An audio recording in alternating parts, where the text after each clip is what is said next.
আজকের অনুষ্ঠানের জন্য সাহিত্য অধিদপ্তর বাস্তবায়ন পরিষদের প্রতিষ্ঠাতা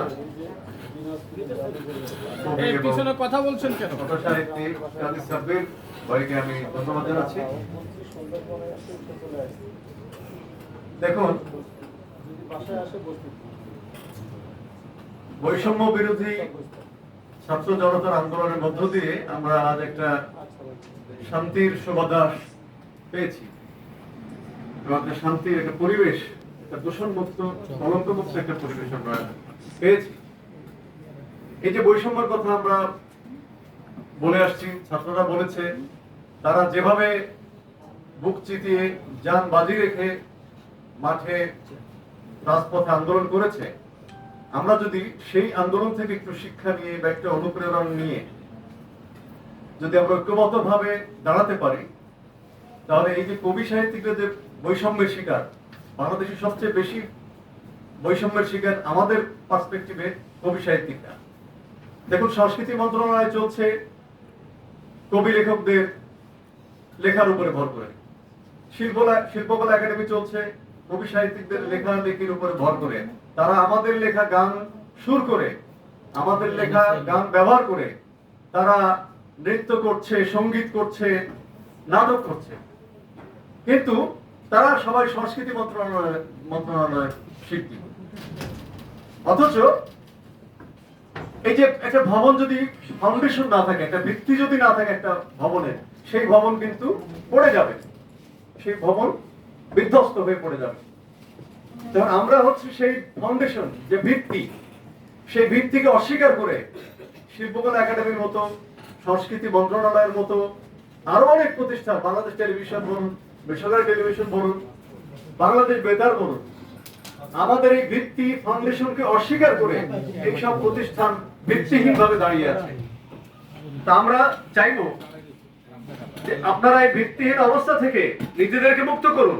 আপনারা যারা সংস্কৃতি মন্ত্রণালয়ের অধীনে কাজ করছেন, বড় বড় পদ পদবি নিয়ে, অনেক টাকা বেতন পারিতোষিক নিয়ে আপনারা যারা কাজ করছেন, নাম ফোটাচ্ছেন, চেহারা দেখাচ্ছেন প্রতিদিন টেলিভিশনে, তারা আর এই ভিত্তিহীন অবস্থায় আপনারা থাকবেন না।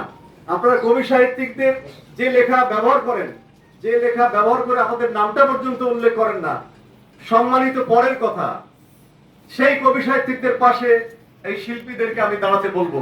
যদি না দাঁড়ান, আপনাদের অবস্থাও পতিত কোন স্বৈরাচারের মতোই একদিন হবে। আপনাদেরকে মানুষ ঘৃণা করবে, আপনাদেরকে মানুষ অপমান করবে, অপদস্থ করবে।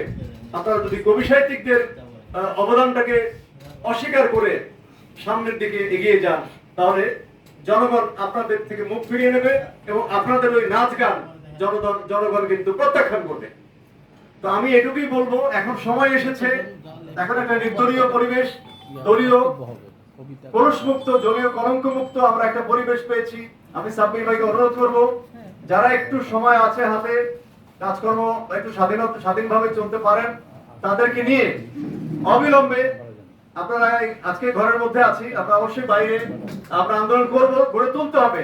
আন্দোলন ছাড়া যেমন এই পরিবেশ আমরা পাইনি, আন্দোলন, তীব্র আন্দোলন, আত্মত্যাগ ছাড়া, রক্ত ছাড়া যেমন আমরা এই আজকের এই পরিবেশ ফিরে পাইনি, আজকের এই অনেকটা এই স্বাধীন পরিবেশ আমরা যেমন আন্দোলন ছাড়া পাইনি, আমরা রাস্তায় আমরা যদি গণপ্রতিরোধ গড়ে তুলতে না পারি, তাহলে আমাদেরকে কেউ দেবে না, আমাদের এই দাবি পূরণ করে দেবে না। যেটা সাব্বির ভাই বলেছেন, কোন সরকারই আমাদের দিকে ভ্রুক্ষেপ করেনি, আমাদের দিকে ফিরে তাকায়নি পর্যন্ত। এই অবস্থা থেকে যদি আমাদেরকে উত্তরণ ঘটাতে হয়, কবি সাহিত্যিকরা যে কত শক্তিশালী হতে পারে, কবি সাহিত্যিকরা কত প্রতিবাদী হতে পারে, কবি সাহিত্যিকরা কত উদ্দীপ্ত হতে পারে, তার প্রমাণ আমাদেরকে রাজপথে রাখতে হবে। এখন আপনারা মত প্রকাশের স্বাধীনতা আগের মতো অতটা বাধা পাবেন না। আপনারা, আমি মনে করি এই সুযোগটাকে কাজে লাগিয়ে আমরা কবি সাহিত্যিকদের জন্য কিছু একটা করে যদি যেতে পারেন, তাহলে আজকের এই যারা এখানে দাঁড়িয়েছেন কাজী সাব্বিরের নেতৃত্বে, তারাই কিন্তু এটার ক্রেডিট পাবে, সুবিধাটা সারা বাংলাদেশের সকল কবি সাহিত্যিক পাবে। ক্রেডিটটা আপনাদের নাম স্বর্ণাক্ষরে লেখা থাকবে। আপনারা কতকাল আমরা অপেক্ষা করব? বলেছেন কেউ আমাদেরকে দেয়নি, কিন্তু যেন এই 2-3 বছরে যেন আমরা এটা আদায় করতে পারি, এই শপথ আমরা আজকে এই অনুষ্ঠান থেকে নেব। এবং আমরা বুক চিতিয়ে আবু সাইদের মতো রংপুর যেভাবে দাঁড়িয়েছিল গুলি করো, আমরা বলবো যে আমাদেরকে কি করবেন করুন, আমরা এই দাবি না নিয়ে বাসায় বাড়ি ফিরে যাব না। সবাইকে ধন্যবাদ। আপনারা অনেক কষ্ট করে এসেছেন, কষ্ট করেই যাচ্ছেন, কষ্ট করতে হয়, কষ্ট করলেই কিন্তু কষ্ট যখন খুব ভালো বেশি করে করতে পারবো তখন আমরা ফলটা পাবো। আমরা কিন্তু সেভাবে করতে পারিনি। হ্যাঁ, রংপুরের আবু সাইদ, মুগ্ধ এদের মতো কষ্ট কিন্তু আমরা করতে পারিনি। একটু চিন্তা করবেন, একটু চিন্তা করবেন। উনি বলেছেন রাজনৈতিক কথা এখানে আমরা এড়িয়ে চলবো, রাজনীতি ছাড়া কিছুই হয় না। রাজনীতি আমাদেরকে আস্তে কিছু বেঁধে রেখেছিল। তো সেই কারণ, সেই দিক থেকে বিবেচনা করে আপনারা ওই যারা ত্যাগ স্বীকার করেছে, রক্ত দিয়েছে, জীবন দিয়েছে, আমি বলছি না অযথা আপনারা রক্ত দেন বা জীবন দেন বা আপনারা হঠকারী কোনো সিদ্ধান্ত নেন, কিন্তু আপনাদেরকে সেইভাবে মন থেকে, হৃদয় থেকে আপনাদেরকে আন্দোলনটা করতে হবে। সবাই পাশে থাকবেন, রাস্তায় থাকবেন, রাজপথে থাকবেন। আপনাদের দাবি একদিন, আমাদের দাবি একদিন পূরণ হবে ইনশাআল্লাহ।